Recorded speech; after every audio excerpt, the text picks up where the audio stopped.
Thanks for joining us today, guys. Today we're joined by Scott Ferguson, who has a very interesting story to tell us, and excited to hear his perspective and his story. So, Scott, you mind introducing yourself to the audience? Hey, everybody, and Liam, thank you so much for coming on, brother. I am the host of the Time to Shine Today podcast.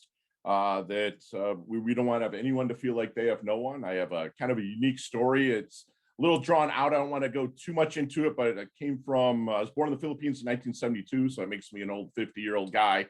I was a mixed breed, meaning my father was a American GI. My mother was Filipino. And at the time they were taken, and he just kind of bailed and left my mom pregnant, my biological mother pregnant. And at the time they were taking bastard mixed breeds away from their mothers because of the size. I'm 6'1", 260. I'm pretty well put together, and they didn't want a bunch of people that big running around the Philippines. And so they were literally shipping them to Spain because Spain controls the Philippine Islands. From there, she actually kind of snuck me to an Air Force couple that snuck me to the States. They were going to adopt me, but they ended up, the woman who's me and my adoptive mother, her dad got sick, died, and she went schizophrenic, kind of just a really weird situation. So I ended up in an orphanage, kind of grew up kind of there. So got adopted by an awesome family who I call my mother and father now in Detroit, Michigan. But they were both alcoholics. My dad's a Vietnam vet. He came back kind of heavy drinker. So I was passed around to about 6 different family members. So I went through a bunch of abandonment issues. Went from there to the military in 1990. Spent 7 years in the military, and made my family there. I had a really good time. Got out, immediately got into, I couldn't punch a clock anymore. So I started personal training people. I started real estate, which is kind of my nuts and bolts of stuff. And then also I bartended and bounced at night. And then dropped the personal training, dropped the bouncing and bartending, stayed with real estate, and printed money through the early 2000s. You know, if you had a pulse and you said you made $100,000 a year, you could get a loan for, $500,000 house. They're giving them away. And then my mentors and my advisors told me, hey, watch your money. Something's going to happen in the market. Nah, no way. And the market crashed in basically 08, 09. My little brother stuck a gun in his mouth, killed himself. So set me into a really deep depression. I was handed a book called The Traveler's Gift by Andy Andrews, greatest book ever. Dude, is going to, he lost his job. His daughter's about to die. So he decides to end his life, run his car into a tree. And he wakes up in 1945, give him Harry Truman, a couple days before he dropped the bomb on Hiroshima and Nagasaki. And basically he went from there, met King Solomon for some wisdom and Frank for some happiness. That book really changed my life. It turned me in from a vulture that preyed on other people's misfortunes to really helping people out. So during that time, I closed 400 short sales for people, got them out of really bad situations. And while I was doing that, I was blogging, doing a lot of online marketing, and I was able to start really coaching people. And with my history, which I left a lot out, with my history, I'm able to have experiences to ask the correct, lofty, powerful questions to help people get past what their blind spots are and help them move forward. So that's kind of me, man. We don't want to have anyone to feel like they have no one. So we're here to optimize your health, wealth, and mindset. I think my response is like, holy crap, there are so many areas that we could dive into, spend hours talking about. What was the title of the book again?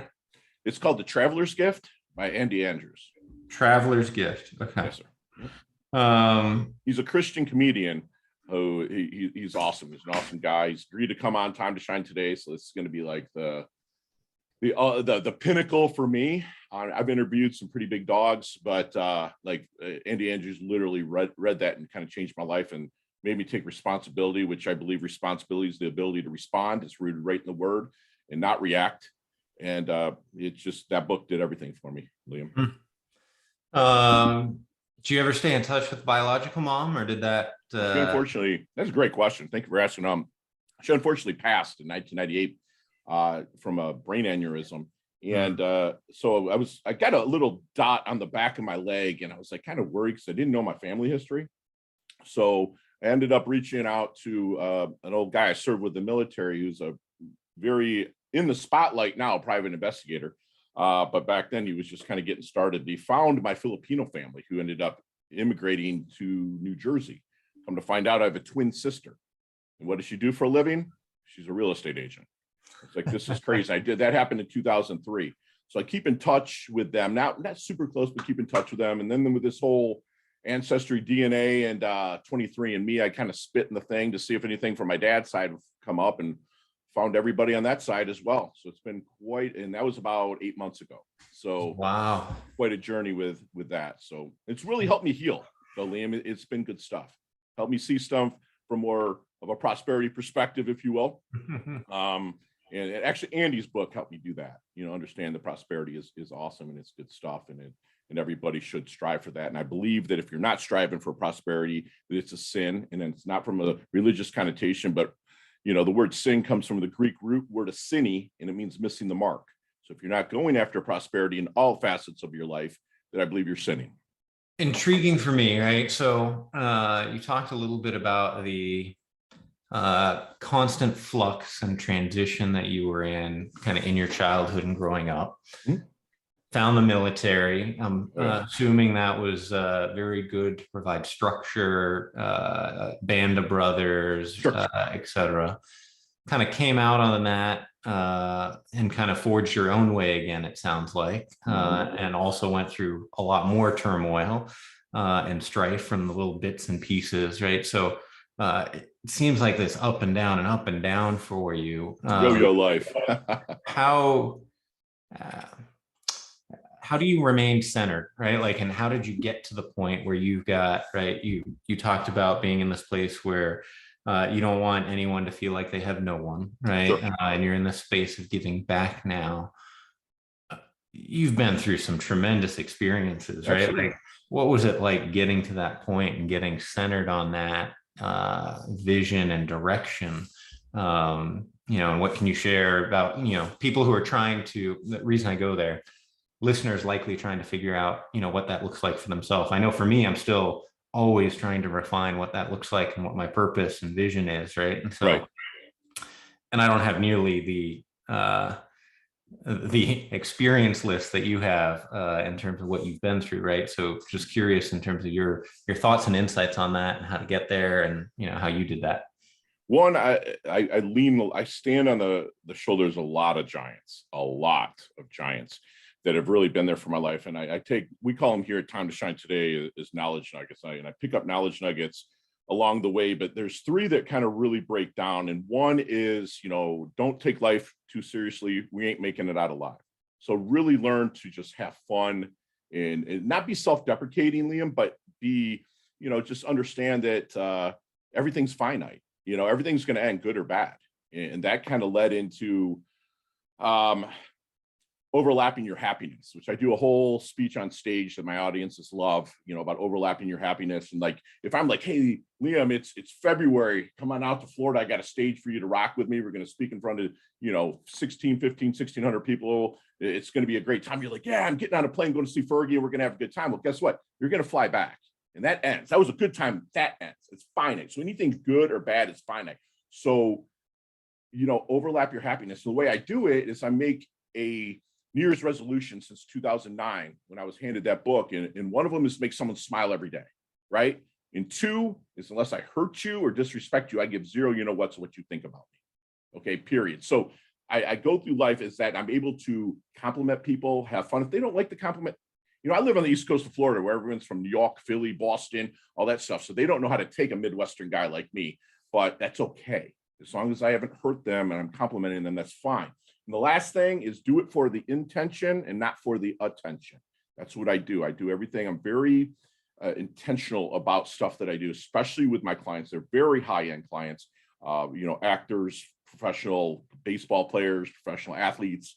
And I do things for the intention, not the attention, because that's why you'll never see me on social with my clients or with anybody else. I do it because I absolutely freaking love what I do, and I can change lives. And it's just an awesome ride for me, brother. So as we transition a little bit, you talked about some of the entrepreneurial businesses that you were involved in, right? Coming out of the military, right? Whether it was personal training, whether it was, bar, balancing like real estate, so many different components, right? Sure. So as you were working through those and you got to the point where, you didn't have to worry about food on the table, roof over the head, you had plenty of cash that was now coming in. Sure. What was your framework in terms of, where you wanted to put that money and where you chose to invest? Two things. One, I have an email list for Time to Shine today that is 150,000 plus strong subscribers. I get a 32% open on the emails that I send, so I'm very intimate with my list. So I pump a lot of money into my list to make sure that I'm staying in touch and giving them great content to roll with. And secondly, I'm a real estate junkie. I mean, I love real estate. I know it. Residential real estate. I have over 80 properties that are managed, and that came down from over 140 at one time. So anytime that I live affectionately, I call it heaven's waiting room down here in Florida. So I'm really aligned with a lot of probate attorneys that will come to me and say, Fergie, I got a deal. I'll look at it, look at the numbers, run the project budget, and I'll buy it. And I'm backed by a lot of money. Also, if it's not my own money, then I'm reinvesting it's money from up north, the people that taught me about business, if you will. And so those two things, man, keep building my squad. Again, I'm doing it for the intention with the squad. You're not going to see me all over social blowing up my numbers. I like to keep it really kind of homegrown and family, which keeps my ego in check. And two, just real estate, man. Can't go wrong. How'd you get into it? Right. So you talked a little bit about standing on the shoulders of giants, right? You talked about being involved in real estate kind of in the early days, so to speak, right? Sure. Great time if you could, to your point, put a loan app together, you were going to get approved, right? That's it, so, yeah. Ninja loans, no income, no job. Right? I love the ninja. No insights. Yeah.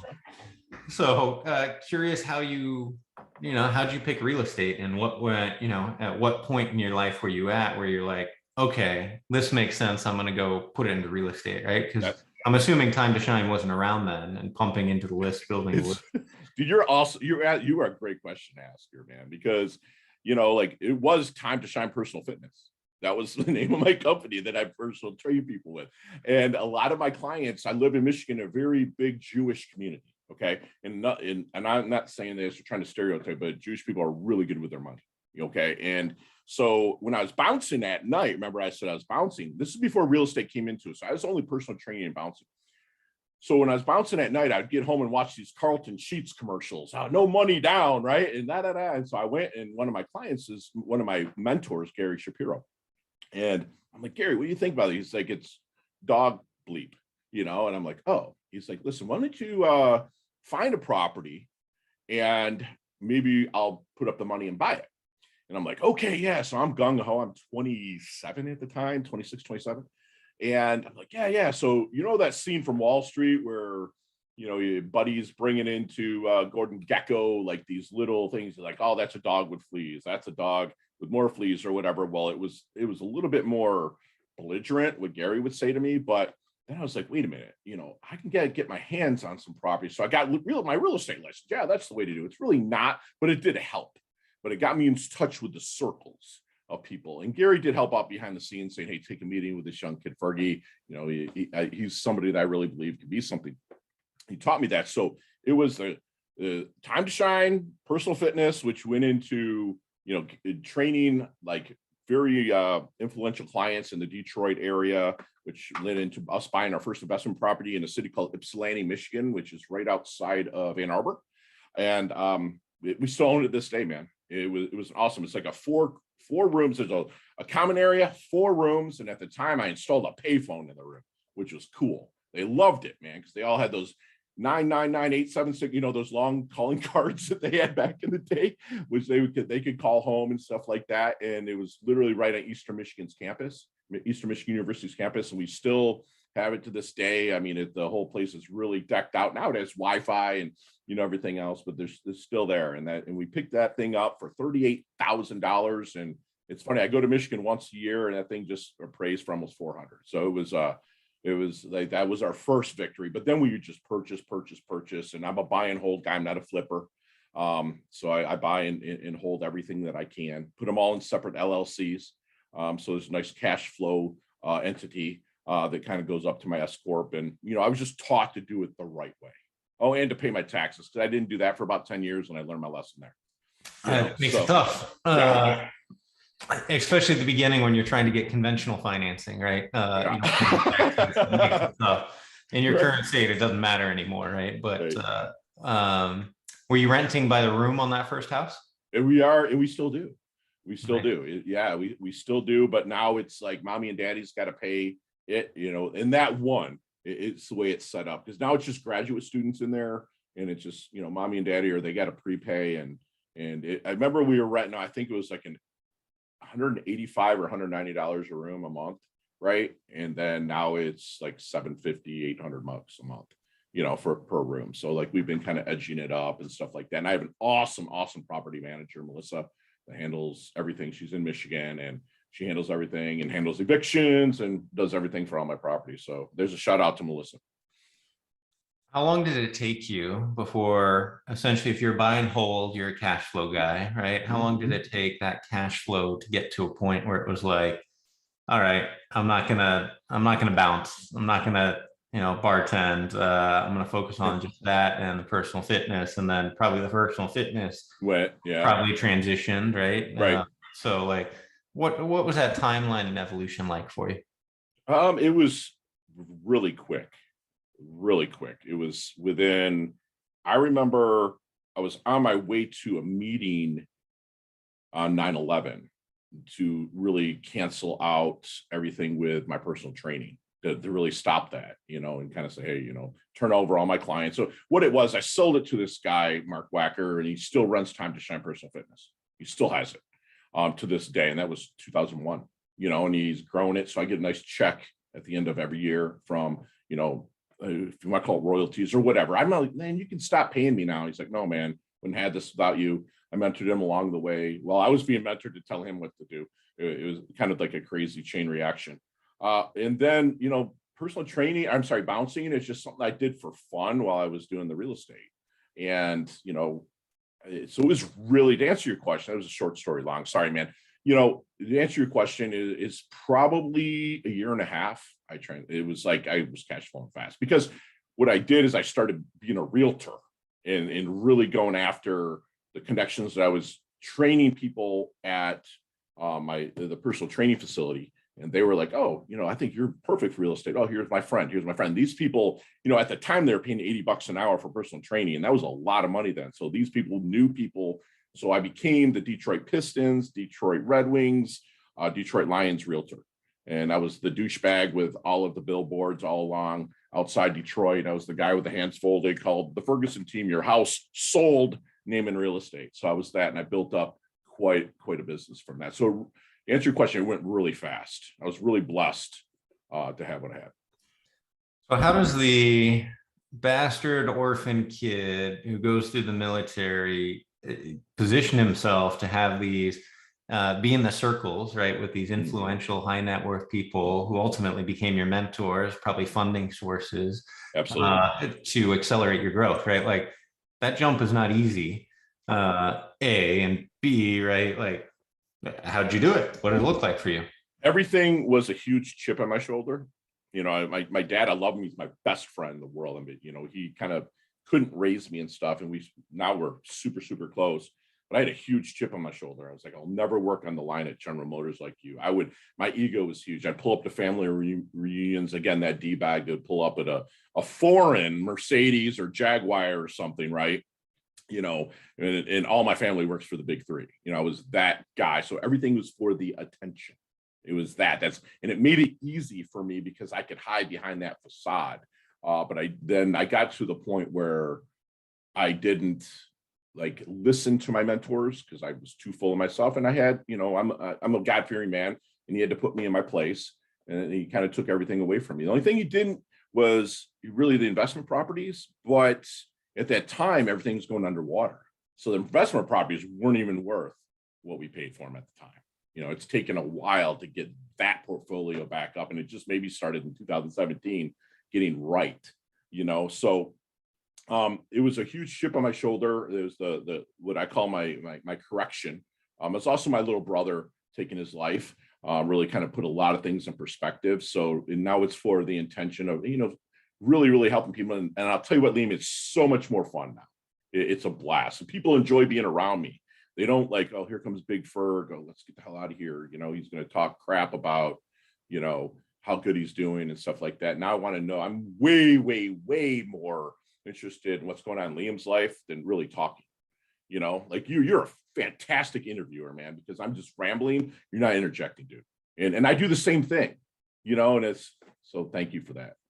No problem.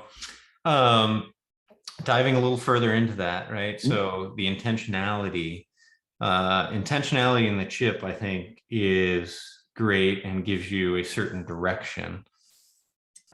How did you, but that doesn't necessarily get you in the door, right? With I think you said Gary, right? Mm-hmm. It doesn't get you, the Detroit Pistons as your clients, right? It doesn't Mm-hmm. get you people who want to use you as personal fitness at $80 an hour, right? Which is expensive, right? Like, so right.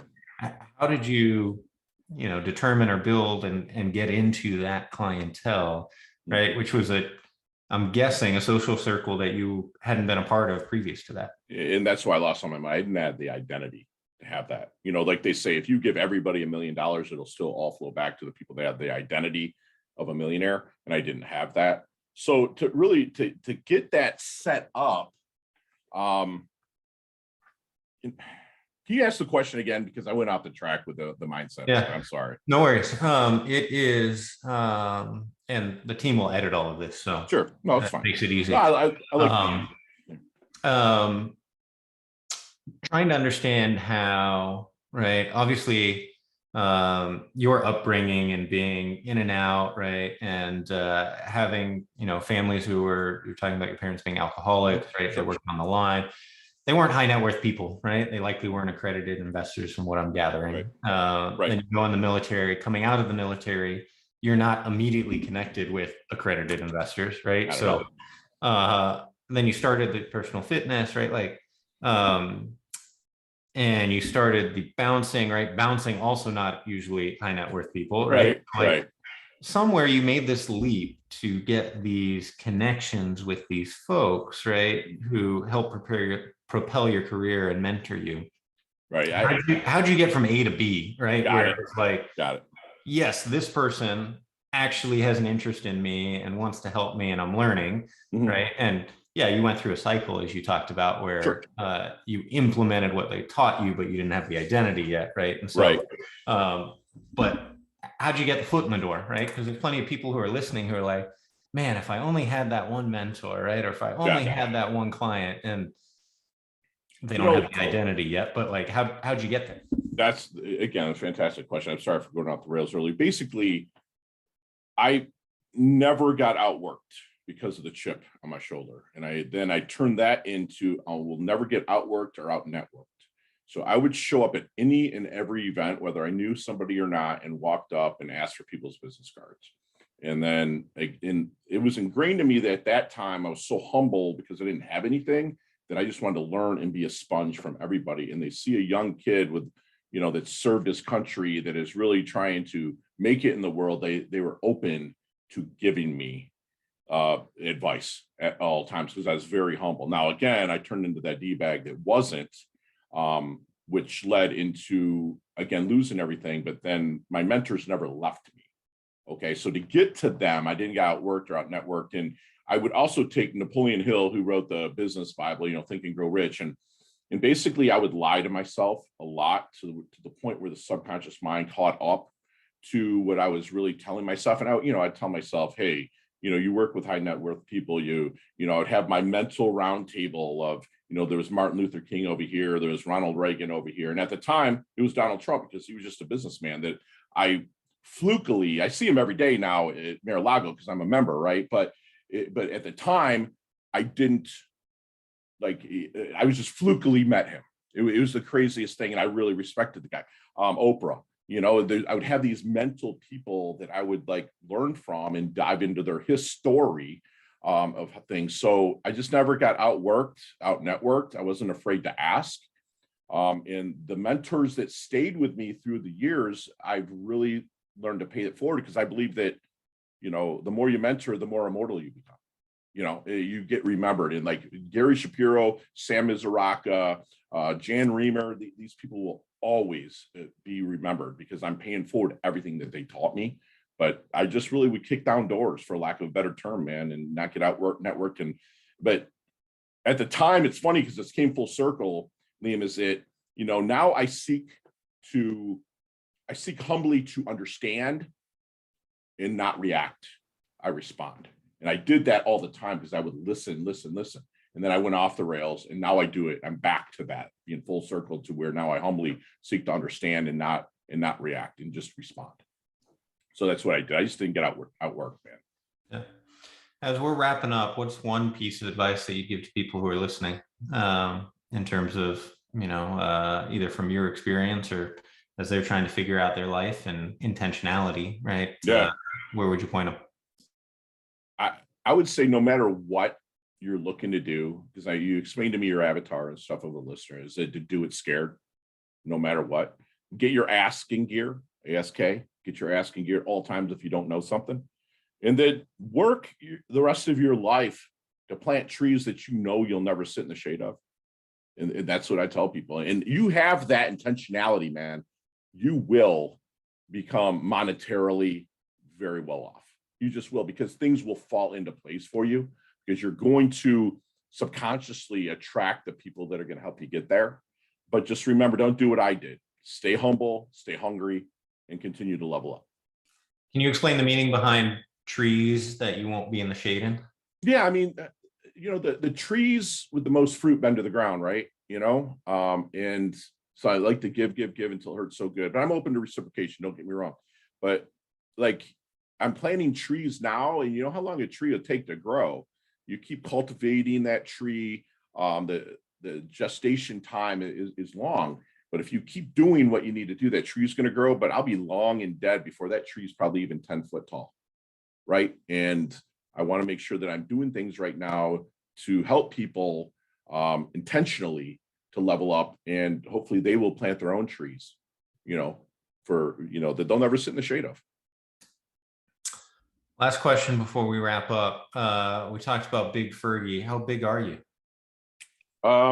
There's one time I was 6'1", about 315, and I was a really big dude. Like right now I'm 6'1", and walk around about 260.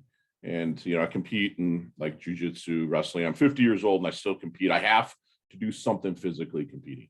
It's just it's ingrained in me. And I think some of that mindset, because I left a lot of my story, man. I was recruited, okay, and they didn't like my 1.2 grade point average. So that's what put me in the Navy, right? So it's like, I have to do something always to compete. I'm on my paddleboard every morning with my pit bull Stitch. My rescue pit bull, he's looking at me right now. So don't forget rescue. But no, he's my rescue dude. And, I have to do something, race paddleboards on the weekend. Not that I'm any good at all at that, but I have to do something that's competing. That's awesome. And when you say 250, 260, it's not the typical American 250, 260. I'm sure it's built solid. Yeah, man, I used to step on that bodybuilding stage quite a bit. I used to get in my underwear and flex my muscles for a couple thousand people. And so I'm like, my shoulders are 50 inches and my waist is 34. So I'm pretty well put together. And the thing is, Liam, is that the older I get, the check engine light comes on in the morning, because there's a few more aches and pains. But as long as I stick to the protocol that my health coach, Nate Palmer, which shout out to Nate, love him. Which hopefully you get Nate on your show too. He's awesome for the prosperity mindset. He wrote the book, The $1 Million Body Method, MD, MB. Great guy. But he keeps me a protocol in the morning that gets me going and just having a good day. And I chase energy every day. Meaning, like, people like, you shouldn't chase anything. I'm like, a coyote sees a rabbit, he wants to eat, he's going to chase it. If he does the right things, he's eating. If not, he's starving. Yeah, that's what I do every morning. So anyways, what's the best way for our guests to be able to connect back with you? I would love people also to really tune into our show as well. I can't wait to have Liam on our show. That's another please get that, Tiffany's already written it down. I'll send you an email for that. TimeToShineToday.com /podcast would probably your best bet to really pick up some solid knowledge nuggets. There's not much so much for our coaching that's on there yet, but I'm getting talked into putting together like group coaching programs and stuff like that. Not that I'm not wanting to do that, but I have other coaches that really want to come help me that are a lot better at it than me. So that's how they can find me. Very cool, Scott. Appreciate the time today, and look forward to being on your show. Oh, heck yeah, man. Appreciate you, Liam. I'm blessed. I love your guts, brother. Thank you so much.